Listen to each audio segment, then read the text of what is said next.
This story happened when I was a young kid. I was staying over at my friend Gilbert's house for the weekend. He and his family actually lived on an Indian reservation since they were Native American. But despite both of us being from different backgrounds, we became friends because we were into a lot of the same stuff. On the weekends, we hung out.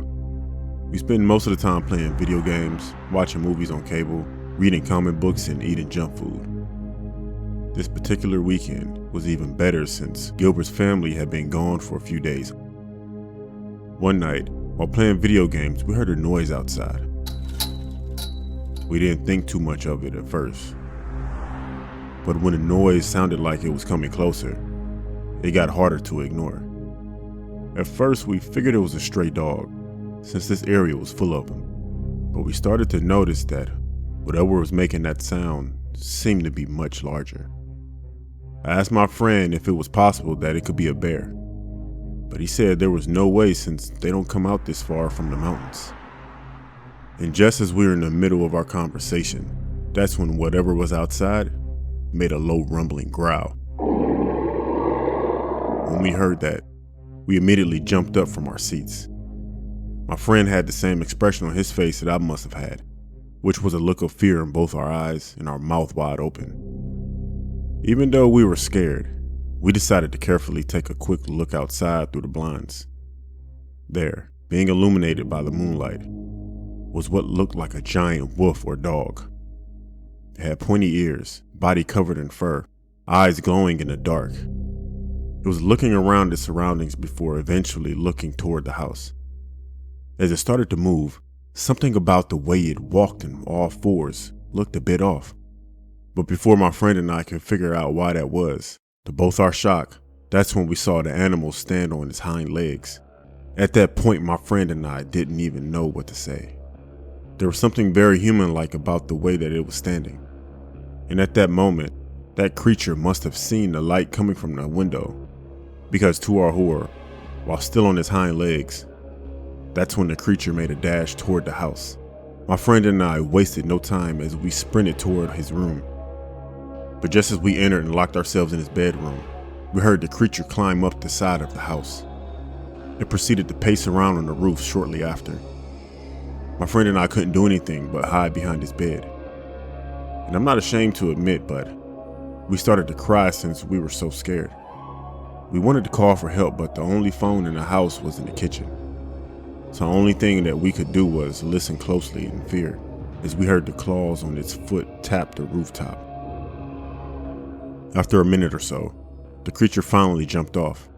But just as Gilbert and I thought that could have been the end of it, that's when we started to hear it growling close to the exterior walls. We could hear it circling the house. It was accompanied by what we could only describe as the creature scratching or dragging its nails across the walls and outside. The sound sent shivers down both of our spines. And just when we thought it couldn't get any worse, we suddenly heard the sound of one of the windows in the living room breaking. Both Gilbert and I thought that we were going to have to make a run for it, because if we didn't, we might have to fight off whatever was breaking into the house. And just as we braced ourselves, that's when we heard the sound of a truck coming toward the house. We both had a sense of relief when we realized the familiar sound of Gilbert's family dogs barking from the flatbed of the truck. Whatever was trying to break into the house had obviously noticed the truck as well, because the sound of the glass breaking had stopped. But even then, my friend and I stayed where we were. We were still too frightened to move. All we could hear was a bunch of commotion outside. The creature sounded like it was running away as Gilbert's family and their dogs gave chase. It wasn't until they came back that we finally came out from hiding, and we told them what happened. Upon hearing our story, they told us that when they came home, they saw what they thought was somebody trying to break into the house. But as they chased it, they could see that it was an animal of some kind. Unfortunately, the thing ran away so quickly that they lost track of it.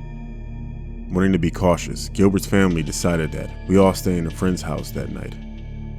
Later that night, as we were settling in, Gilbert's family had told us that it was possible that whatever we saw that night could have been a skinwalker. Of course, I had no idea what that was, but they described it. I learned that a skinwalker is a Native American legend and it's evil. To no surprise, after hearing that, I wasn't able to sleep that whole night. After going home the next day, I eventually spoke to Gilbert on the phone, who informed me that, fortunately, there were no further incidents. But as weird as the story already was, it gets even weirder.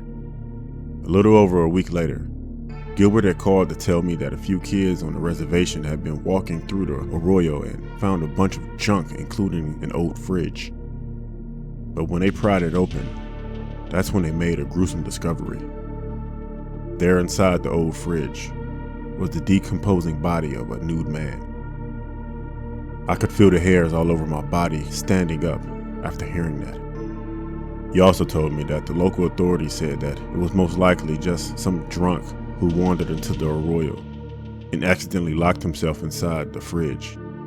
But Gilbert and I had always felt like that story of the dead man in the fridge was something a lot more sinister.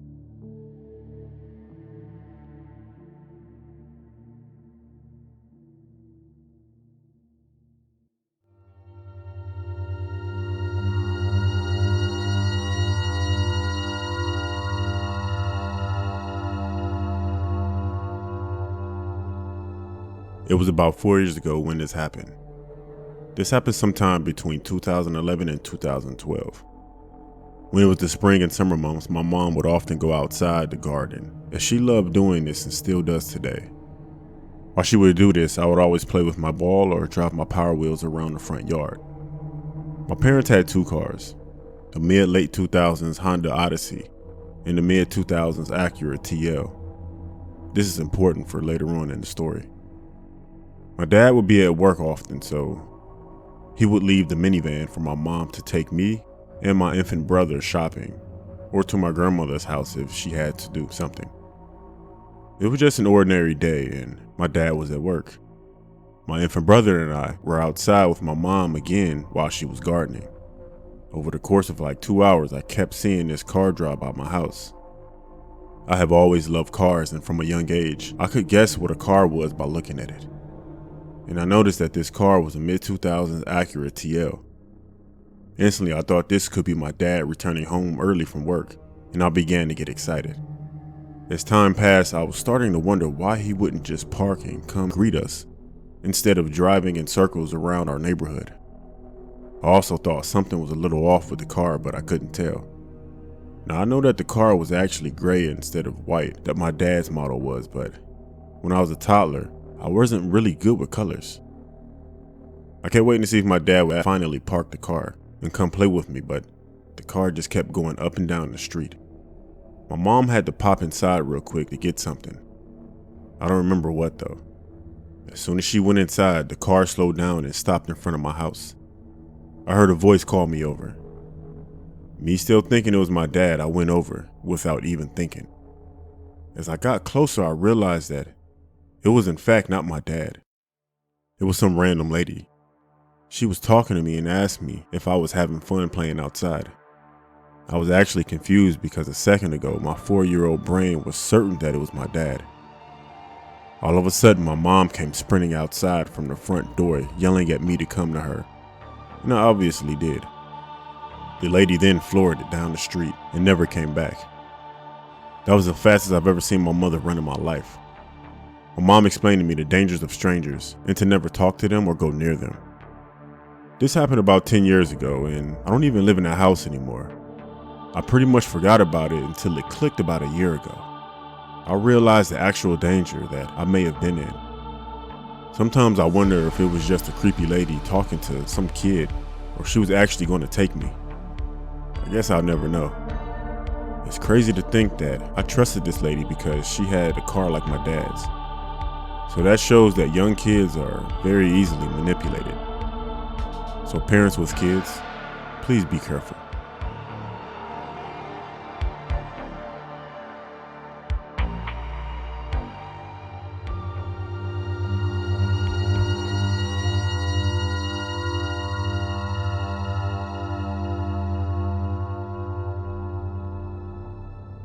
This happened to me very recently.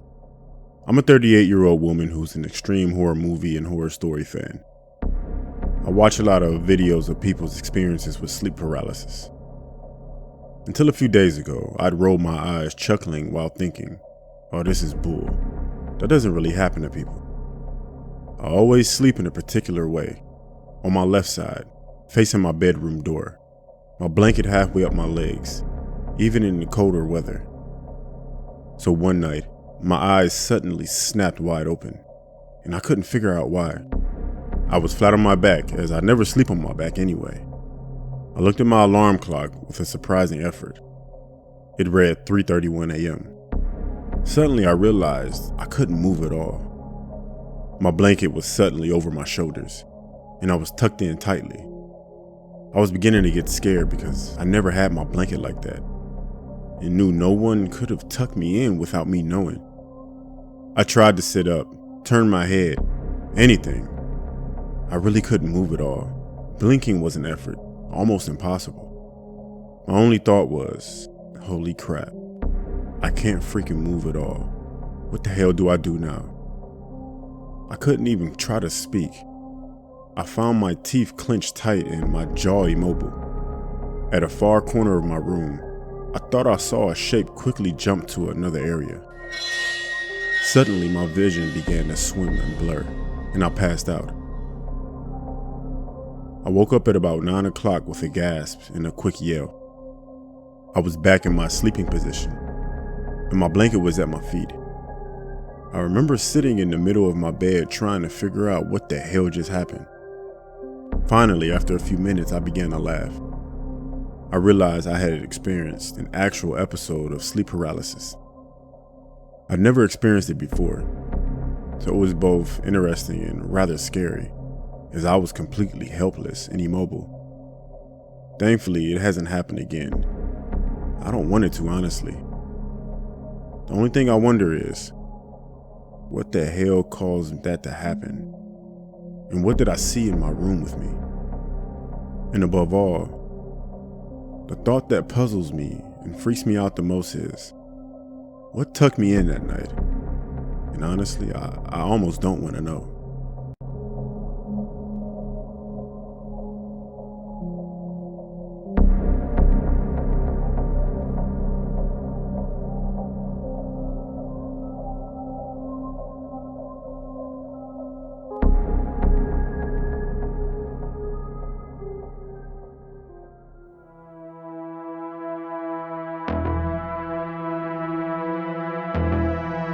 Nightmare Files.